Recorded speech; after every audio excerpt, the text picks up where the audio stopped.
I now come to Shadow Minister Stephen Kinnock, who's also 2 minutes. Mr Speaker, I have lost count of the number of times I have stood at this dispatch box and urged the government to take stronger and more robust action against the atrocities of the Chinese state as it relentlessly persecutes the Uyghur people. And I have also lost count of the number of times that the government's response has been woefully inadequate.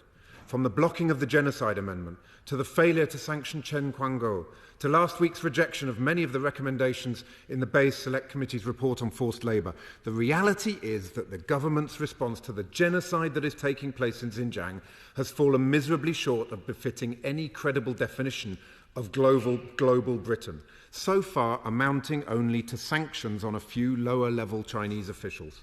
5 days ago in Xinjiang, we had the chilling spectacle of relatives and friends of witnesses who have so bravely testified to the Uyghur Tribunal, paraded in front of Chinese TV cameras, clearly under duress, made to discredit the evidence that their family members have presented.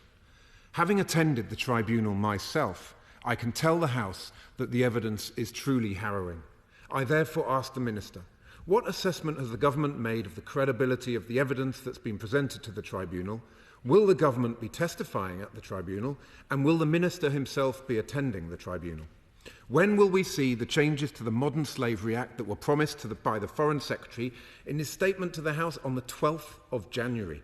How is, in the Foreign Secretary's word, the urgent export control review progressing, which also began on the 12th of January? Does the government support the opening of an ICC investigation into the international crimes of the Chinese officials who are orchestrating these abuses? Why isn't the government doing more in the UN to get independent human rights observers into Xinjiang? What steps is the government taking to protect Uyghurs living in the UK from harassment and intimidation by the Chinese authorities? Mr Speaker, the witnesses who have testified at the tribunal have shown huge courage and leadership. Let us hope that the government will at some point start to follow in their footsteps. Well, I can tell the honourable gentleman that I disagree on a large part of his thesis that this government has taken no action. This government has led the first 2 statements on Xinjiang at the UN. We've used our diplomatic network to raise the issue up the international agenda. We'll continue to work with our partners across the world to build an international caucus of those willing to speak out against these human rights violations. And we've seen that caucus raised from 23 countries, Mr Speaker, to 39. We will increase the pressure on China to change its behaviour. We've backed up our international action with robust domestic measures. 22nd of March, under the UK's global human rights sanction regime, we imposed asset freezes and travel bans on 4 senior Chinese government officials and an asset freeze on 1 entity.